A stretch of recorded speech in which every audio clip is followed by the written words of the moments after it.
Welcome to Allies or Enemies. I'm Jess. And I am Sean, and today we are talking about our top 10 favorite expansions, remakes, and sequels of 2023. Yeah, there were so many great games that got released this past year. So we already did a top 10 games of 2023, and we had enough of these to just make a separate list. Yeah, there were too many games, and there was a bunch that we're like, can we put this on this list? But there's so many great new games, so we thought, you know what, we'll just make a separate list for all that other stuff that had already existed. And you'll note that there's a few big games that aren't here, especially Brussels. I really want to play Brussels. If you see something that's not on here and you think, what? Why isn't it? Almost certainly we just haven't played it. But let's get right to it with our honorable mention.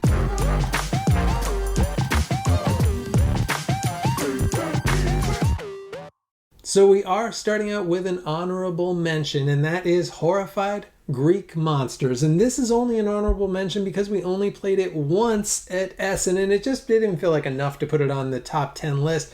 But we really liked it the one time that we played it, so we thought, we still do want to talk about it. Yeah, we love Horrified, and we play it all the time. And I just really like the Greek theme as well. And when we played it, it felt different enough and not too fiddly either. Yeah, I liked American Monsters, but some of the monsters do feel a little bit fiddly, and I think this fixed that problem and added some other cool stuff to it as well. So we'll definitely pick that up, and we will definitely be playing that more. Our number 10 is Furnace Interbellum, and our copy was provided by the publisher for review. And Furnace is an auction game, and Interbellum adds a few interesting things. One thing it adds is for the 2-player, it makes different versions of the bot player. And so instead of playing the same way, they all play a little bit differently. It also adds another secret dial, so you don't necessarily know if you're going to win a card because somebody might be able to just spend more than you with this other dial. Yeah, I think Interbellum's terrific. First of all, the name Interbellum is a word I had not heard of, and then John Wick in this game brought it into my consciousness. I still don't know what it means. But Furnace Interbellum, it adds that little bit to Furnace, I think, and it really does make it... It makes it a lot more interesting, especially that dial that you can set, and you spend the coal and you change the dial. But that adds just this interesting little dynamic to the bidding, and the bidding's already great. But that, I don't know what they've got there, and I'm saving my 4, but they could spend 5. I really like what that adds. And the 2-player game, so much better with Interbellum. We only played the base game twice before we brought in Interbellum. I can't imagine playing without it. Yeah, I think we'll always play with it going forward. And we know on BGG it says 2022, but you couldn't actually get it until 2023, which is why it made this list at number 10. Our number 9 is Tapestry, Fantasies and Futures. And this is the third and I think final expansion that's coming out for Tapestry. And it doesn't change the game as hugely as the first 2 did, especially the second one with the arts track in it. But this is kind of a more stuff expansion, and the stuff's generally good. It's got a bunch of new civilization. It's got a bunch of the city maps, and I really like those a lot. And it's got this little charms thing where if you kind of line up tapestry cards, that they give you a little bonus, but it's more subtle, but I liked it a lot. Yeah, and I just like the themes as well, because it draws on science fiction, it draws on things from comic books as well. X-Men are in there. Yeah, so anytime you get one of those cards, it's really exciting. And I love that now everything is in one rule book, which makes it so much more streamlined, because we're always playing with everything anyway. This is the first time that a rule book was probably the most exciting thing from an expansion. The rule book has saved me so much papers around the table. So yeah, I like this one. It just makes a game we like. It just adds a little bit more, and that is our number 9. Our number 8 is Sea Salt and Paper Extra Salt, and we have played a ton of Sea Salt and Paper. It's this fantastic set collection card game,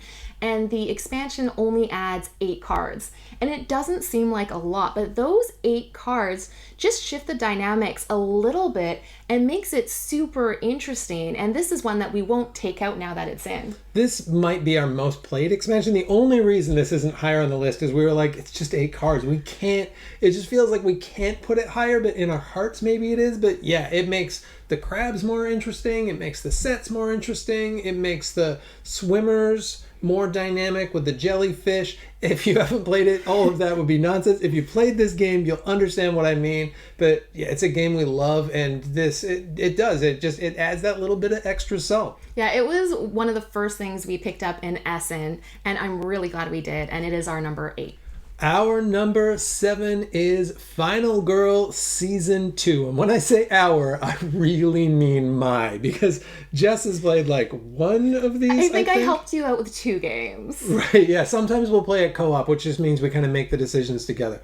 But Final Girl is really a me game. I play this a lot. I love horror movies. I love Final Girl.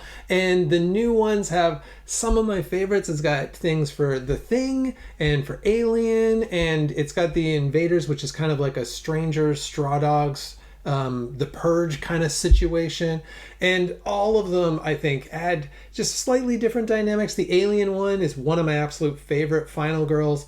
And it's not like it's hugely different from season 1, but it's a lot more of a game I really, really love. And I've played a lot. I played 20 games of it this year. So I play a lot of Final Girl. And I don't have a lot to add because I just haven't played Final Girl. If it was just your list, I think you would have it much higher, but because it's a combined list, it's our number 7.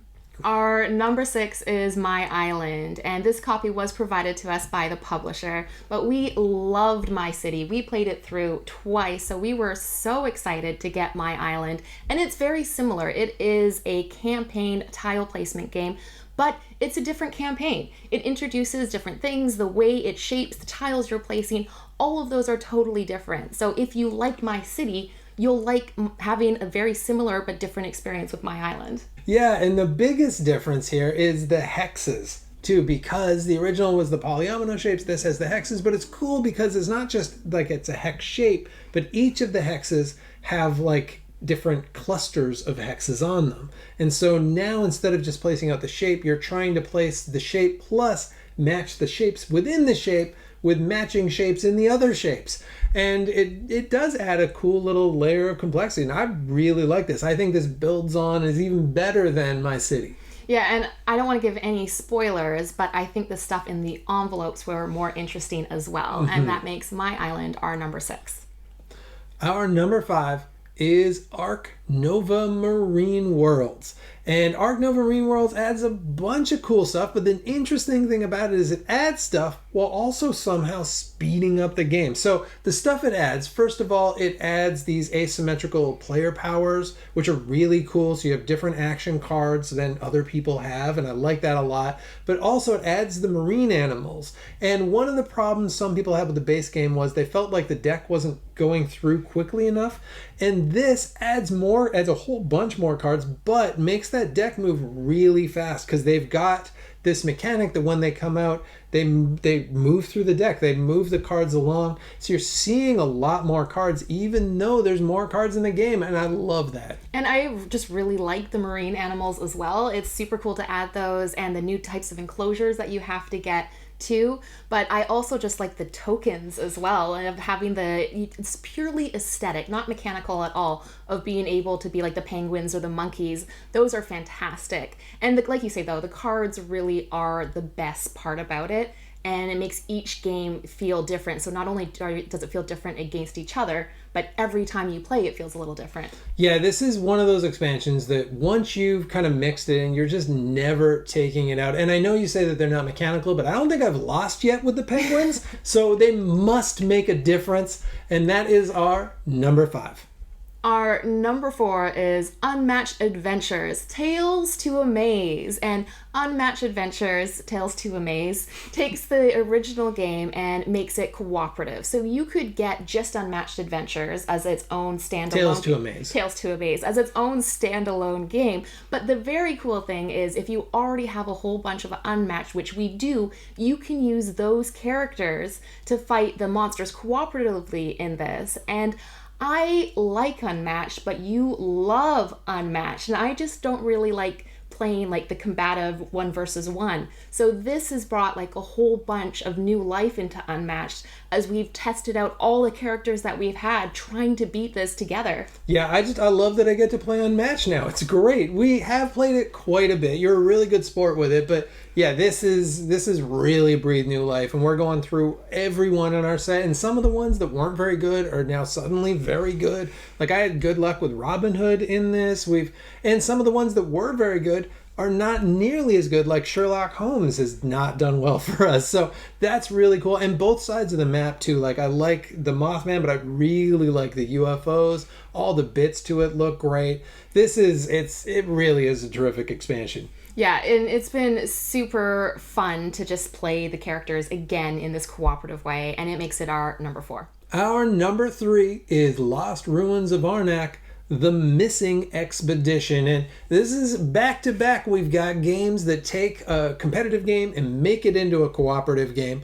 But with Unmatched, it was a game I really liked, and now I'm getting you to play. With Lost Ruins, it's a game that Jess dominated at, but now she's getting me to play it more. And I liked Lost Ruins, but I love Missing Expedition. It is a co-op mode. It is a campaign mode. I love both of those things. And it's a campaign that makes you focus on the game in these cool different ways. And I love that about it. Yeah, it introduces different challenges with each chapter of the campaign. And it's already a really tight, difficult puzzle. Mm-hmm. So these challenges really will push you in different directions. And it feels incredibly difficult, but it's been really fun to take this game that I love so much, play it differently, and have all of these different versions to play. And it's been, like Unmatched, a great opportunity to just try all the different characters as well, because we got all these different explorers, and there's only kind of a few that we were mostly playing, but now it's like, I can try a little bit of a weaker one, and we can have a bit of a cool challenge with it, and I really like that. And the two in this, I think, are really interesting too. Yeah, the mechanic especially is really interesting, and all of that together makes it our number 3.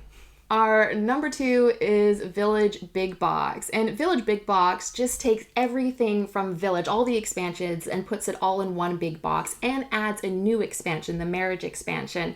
And it means that you can play with as many expansions as you want. And I think that's a really crucial part for Village. I really like the base game, but a key part of the fun is being able to play it slightly differently every time. Yeah, having those little modules, it just works so well as a modular game, and bringing those bits in and out, bringing in the water map and bringing in the inn and bringing in the marriage, and having 2 out of the 3 out of the 3 will melt your brain, but it's great. And the art as well, I like the old art. The old art is really charming, but the new art is just so clear and functional. I'm kind of torn, but the more I play the new version, the more I appreciate the clarity of that art too. I really like the art in the new version, and Village Big Box is our number 2. And our number 1 expansion, remake, or sequel of 2023 is Great Western Trail New Zealand. And I'm going to be honest with you, this wasn't even close. Great Western Trail New Zealand is phenomenal. I love Great Western Trail. Great Western Trail is like a top 10, top 20 game for me.